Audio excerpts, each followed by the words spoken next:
আল্লাহ আমাদের এত কষ্টের ভেতর দিয়ে কেন নিয়ে যান? আপনি যদি এই ভিডিও পর্যন্ত এসে থাকেন তাহলে নিশ্চয়ই আপনি ভেঙে পড়েছেন। এমন কোনো দুঃখ আছে যা আপনি সহ্যও করতে পারছেন না আর কাউকে বলতেও পারছেন না। দিলের ভেতর শুধু একটাই প্রশ্ন ঘুরছে, আল্লাহ আমাকে এত কষ্টের ভেতর দিয়ে কেন নিয়ে যাচ্ছেন? তাহলে শুনে নিন, সম্ভবত এই ভিডিওটি আপনার জন্যই বানানো হয়েছে।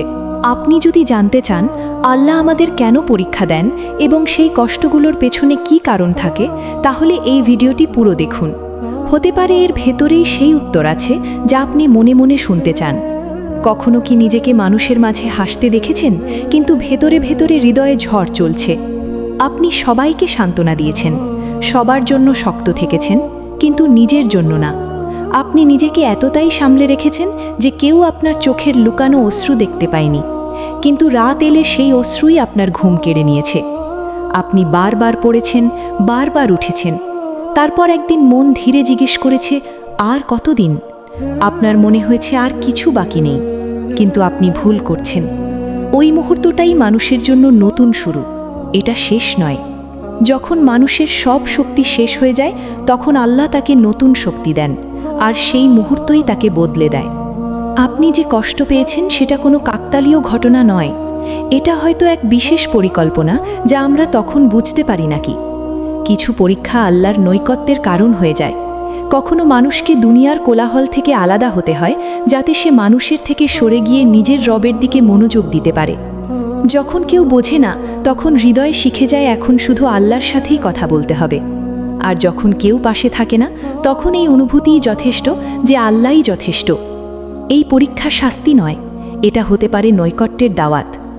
আল্লাহ বলেন, আমি অবশ্যই তোমাদের পরীক্ষা করব, ভয় দিয়ে, ক্ষুধা দিয়ে, সম্পদ ও প্রাণের ক্ষতি দিয়ে, আর ধৈর্যশীলদের সুসংবাদ দাও। এর মানে, যদি তুমি কেঁদে থাকো, যদি তুমি একা হয়ে যাও, যদি তোমার ক্ষতি হয়ে থাকে, তবে হতাশ হয়েও না, কারণ পরীক্ষা ঈমানেরই অংশ। তুমি দোয়া করো আর সাথে সাথে উত্তর পাও না। তুমি কাঁদো আর চারপাশে নীরবতা অনুভব করো। এমন সময় মনে হয় যেন কিছুই হচ্ছে না, কিন্তু সময়ের সাথে সাথে হৃদয়ে কিছু বদলাতে থাকে। চিন্তার ধরন, ধৈর্যের স্তর, জীবনকে দেখার দৃষ্টিভঙ্গি। তখন বোঝা যায় নীরবতাও শূন্য ছিল না।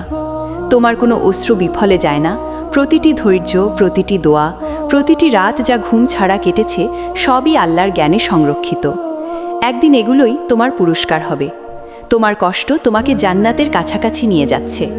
আল্লাহ কখনো ভোলেন না। তুমি ভাবো তুমি একা, কিন্তু বাস্তবতা হলো আল্লাহর সাহায্য সবসময় দৃশ্যমান রূপে আসে না। তিনি সেই হৃদয়গুলোকে ভরসা দেন যারা রাতের অন্ধকারে ভেঙে পড়ে শুধু বলে, হে আল্লাহ, আমি ক্লান্ত। কখনো ভেবেছ কিছু মানুষের জীবন সহজ মনে হয় আর কিছু মানুষ প্রতিটি মোড়ে পরীক্ষিত হয়? এটা কেবল ভাগ্যের পার্থক্য নয়। কিছু পথ দীর্ঘ হয় আর সেই পথ মানুষকে শক্ত করে তোলে। আসল প্রশ্ন এটা নয় মানুষ কতবার ভেঙেছে, বরং ভেঙেও সে আল্লাহর সাথে যুক্ত ছিল কিনা। ধৈর্য শুধু সহ্য করার নাম নয়, ধৈর্য সেই বিশ্বাস যা মানুষকে বলতে শেখায়, হে আল্লাহ, আমি জানি না কেন এটা, কিন্তু আমি জানি তুমি উদ্দেশ্য ছাড়া কিছু করো না।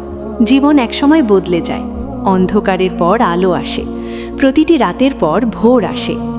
আল্লাহ তোমাকে কখনো ছেড়ে দেননি। যখন সব দরজা বন্ধ মনে হয় তখনও একটি দরজা খোলা থাকে, সেটি আল্লাহর দরজা।